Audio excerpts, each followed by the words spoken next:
Hi, my name's Vero and welcome to another tip for the day video.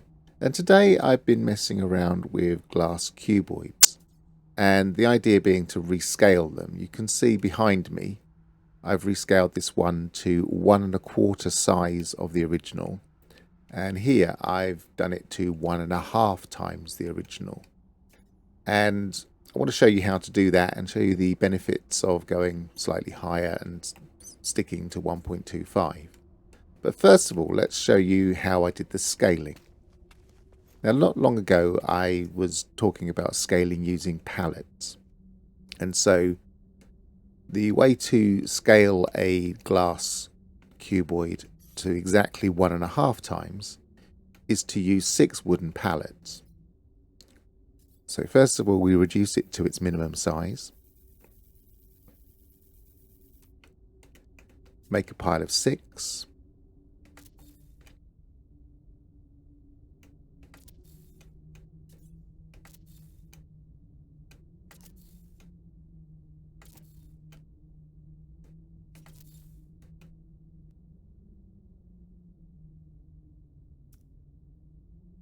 We want to scale a wire for this particular trick, so first of all we position a wire, and then switch back to the pallet,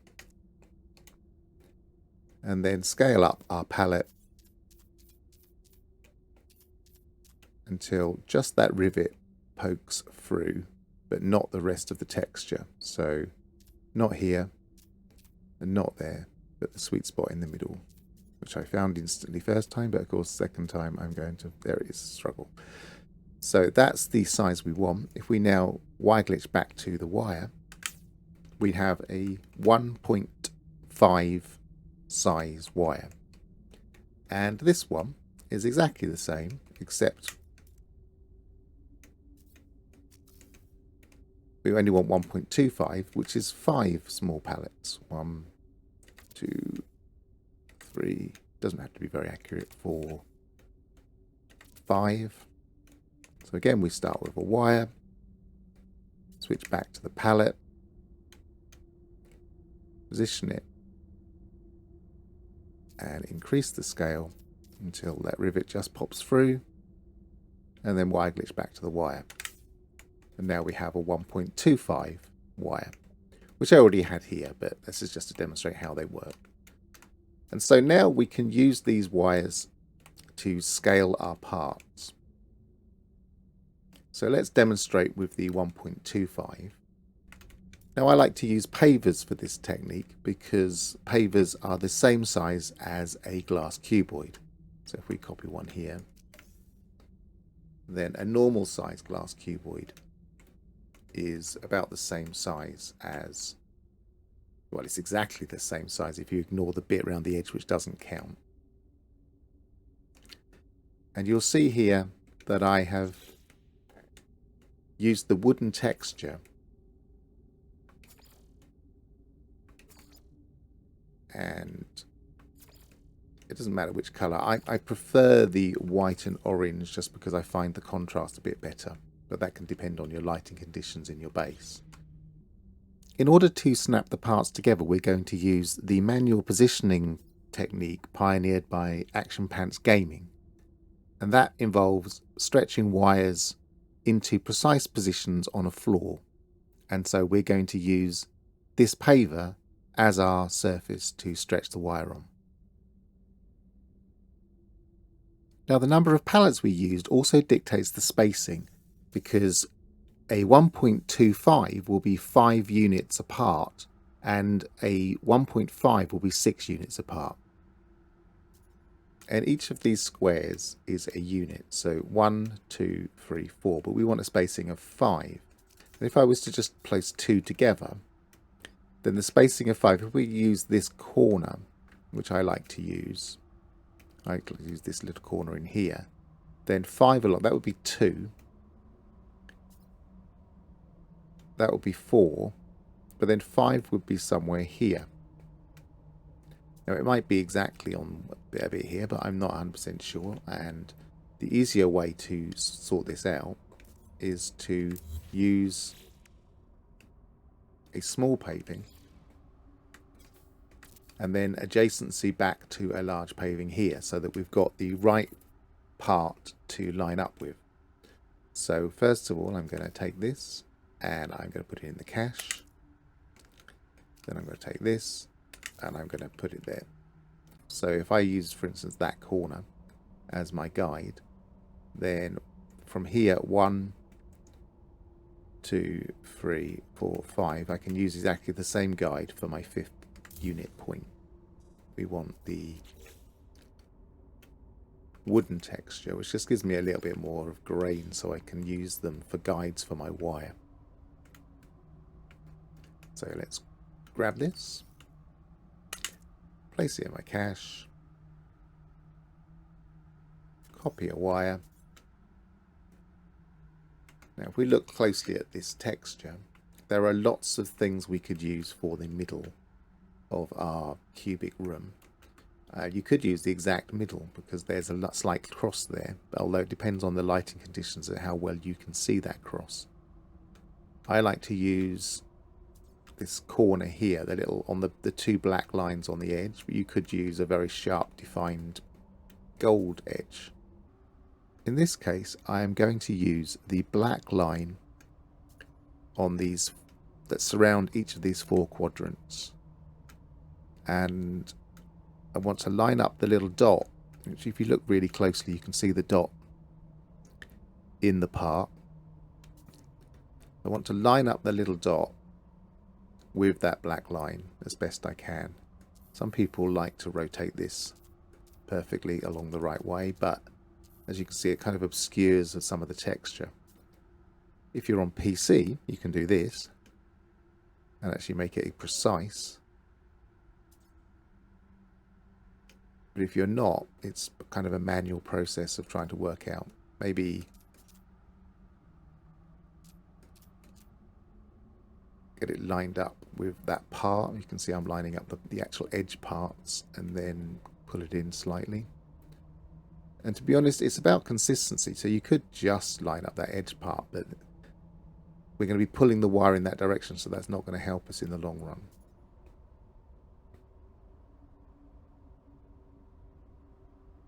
And I think that's about right. I can even check, because I'm on PC, how accurate you can be. I think that's about right. And it's slightly off, but we'll see how well that does. So position the wire. And now I'm going to use the exact corner. So I'm not just using that edge anymore. I'm using the exact corner because I want this to be consistent in both directions. So first of all, we want to line it up with that black line. Now I can use the texture to make sure I'm going straight. So I'm looking at the very edge of the wire to make sure I'm straight, which is about there. And then I'm going to pull back and try and find the edge of that black line.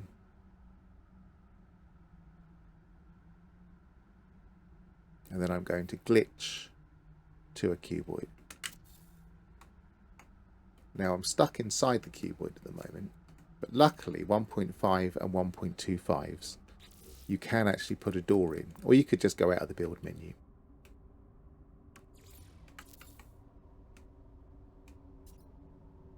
Now I want to do exactly the same.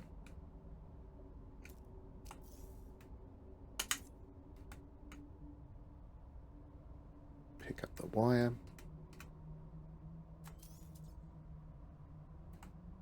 On this particular section. So again, I'm going to try and find the edge of that line.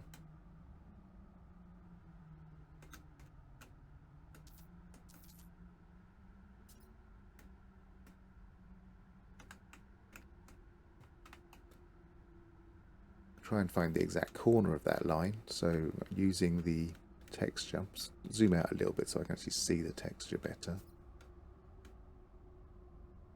It looks pretty straight. Level with that horizontal part of the corner, which would be about there, I think. Glitch to a part. and that looks perfect. Now that might take a little bit of practice, but I did it first time here because I'm used to it. And we now have two perfectly snapped rooms. Now one thing you'll notice is that for some reason the color doesn't work properly when you adjacency glitch. So I can change that color and then change it back again, and then change that color and change it back again, just to make sure the colors are correct and make sure it's concrete as well. But when I come back to it later, very often it will have changed color. So we may not be able to be exact on our coloring for some reason, and I'm not sure why. That seems to be a glitch. But the important part is we can make these line up with manual positioning. And we can get rid of these as well, because we didn't use the center. If we'd used the center, we wouldn't be able to get rid of these. Now, positioning a door, as you can see, you can snap a door, but it doesn't fit perfectly. But what I've done with these, this one here, and this one here, is I positioned a scaled door. And that, to be honest, you have to position the scaled door first. So that makes it a little bit more tricky. So if we're going to do a complete build of a door, then first of all, I'd like to get the door in place. I'm going to do exactly the same type of spacing, but this time I'm going to use a slightly different technique. I'm going to just use a standard adjacency, and then you can position that there, and now we have our spacing. Now I'm going to put in the cuboid here first. I'm going to have to delete it again later, but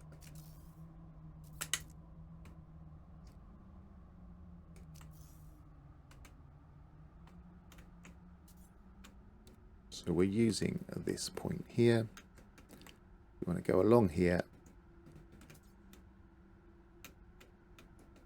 on that black edge. That should be okay there.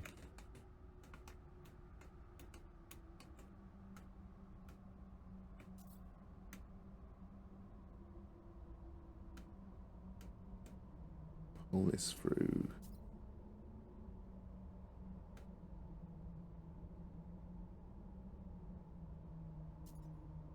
Straight as possible. Sometimes you lose sight of where the little white dot is. Sometimes it's worth just pulling backwards and forwards so you can see where it ends up. It's ending up on an edge here.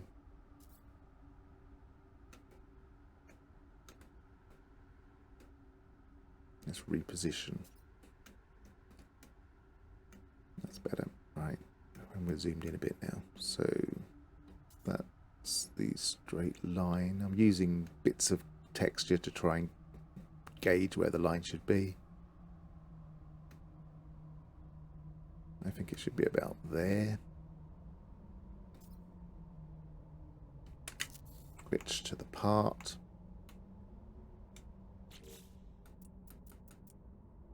Now I'm going to put a door in to get out. And put it here. Then I'm going to position a door, and I'm going to adjacency to a floor.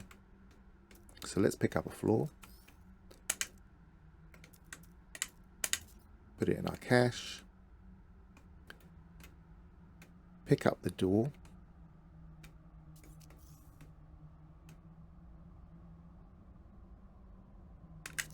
Adjacency to a floor.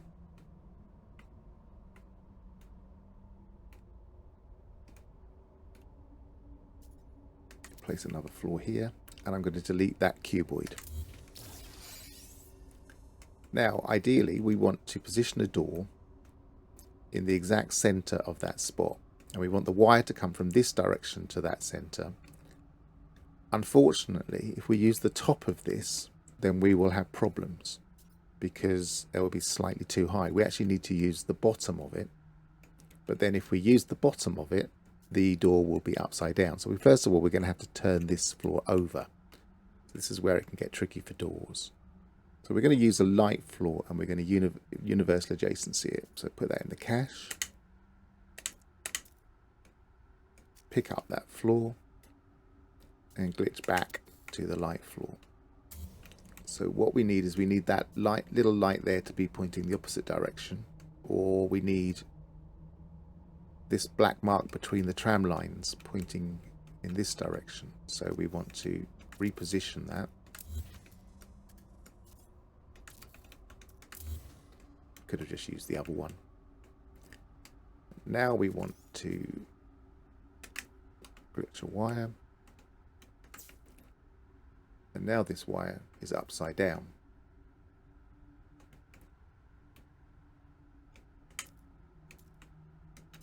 Now I'm going to reposition this one as a wire and drag it to there.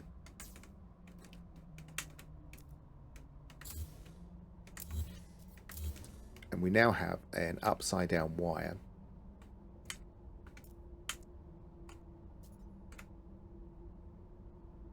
to glitch one of these onto.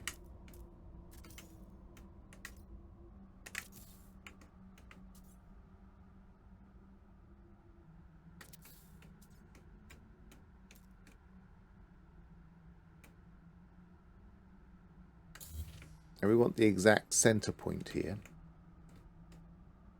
So we want to pick up a door, place it in the cache, pick up a wire,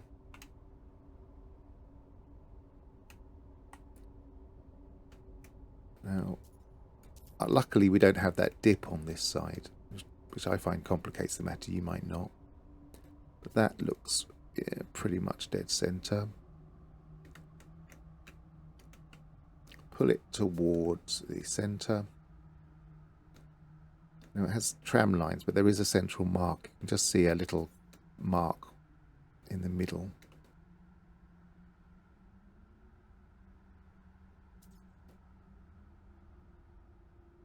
So there's like a central line as well as a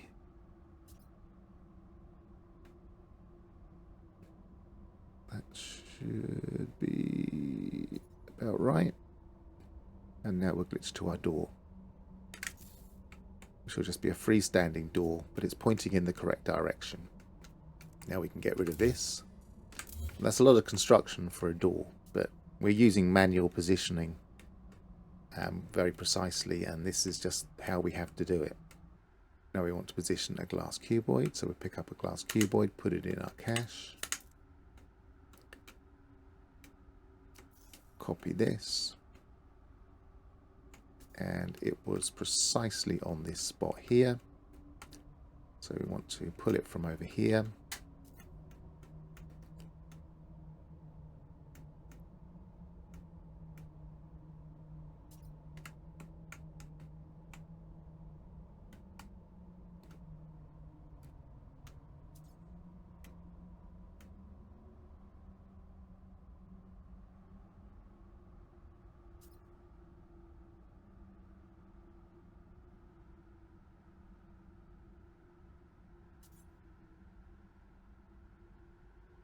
I think that's about right. And we're able to go through the door.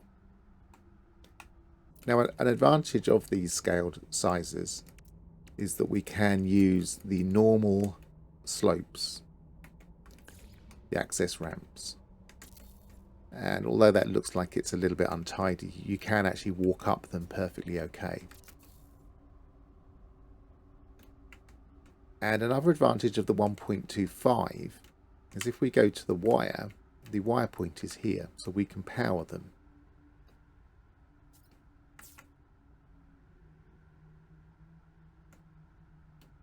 The 1.5, the only differences are the spacing, which we'll go into in a second, and this wire point had to be positioned manually, and it doesn't necessarily transmit the power to the next part, so we have to power each part manually.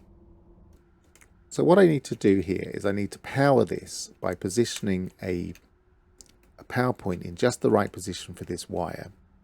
And then because it doesn't transmit electricity to the next part very well at this scale, then I'll probably need to position another one here as well. So there's a trick to this, and then I tend to use the light bulbs and stack them because you can count how many you need. And what I want to do is I want to position the wire in line with these two wires. So this wire here, the red line here, and this other line on the other side. So I want to visually line them up as best I can.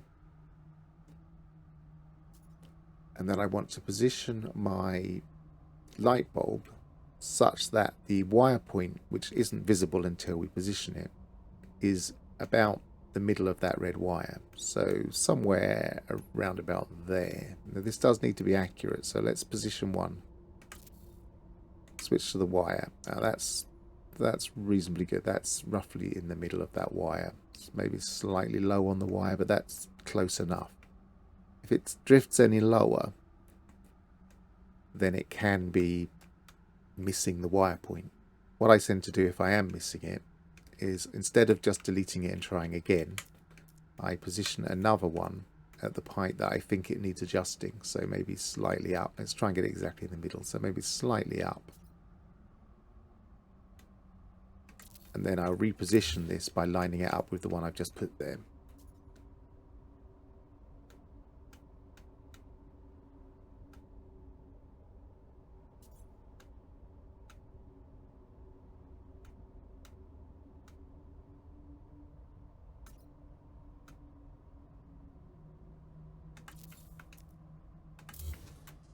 Now if we line it up and switch to the wire, that's kind of slightly higher but closer to the middle maybe. But as you can see, it's a bit tricky, but that should be close enough. So now I need to stack some light bulbs. Now I'm going to use that wire point and then that wire point, and then for simplicity I'm going to delete the two wires. So that's one stack.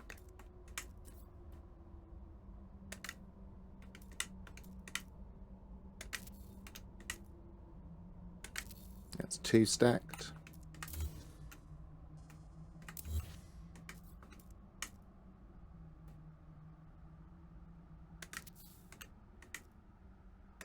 That's three stacked.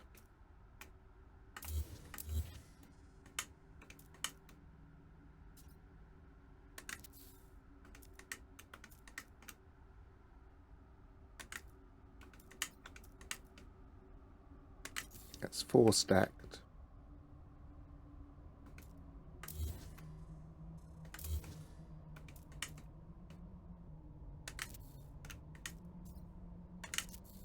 That's five stacked. Now you can see here that on the fifth stack it's actually giving me a wire that's in the wrong position because that's flat. So that's actually the wire point that we need.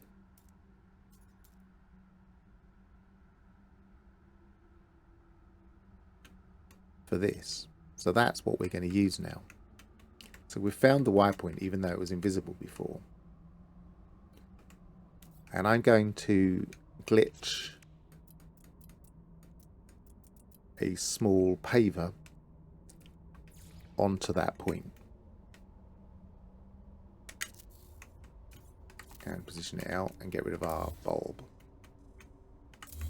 So we now know if we wire glitch a paver into that position, the wire should be in the right place. So we can now run that to a power point. And we also know, because this is 6 wide, then this point here will also be the same. So we can run it to that position and power that cuboid. And obviously if we had a lot of cuboids we'd have to do that for each one, but it would be relatively handy because we only have to find one per run in order to power them all. So there you go, that's how I scale cuboid parts. You could theoretically do this with any cuboid part or any prefab part. So I've been Pharaoh, and thanks for bearing with me on this slightly trickier version of a tip for the day. And I'll see you soon with more tips. Goodbye.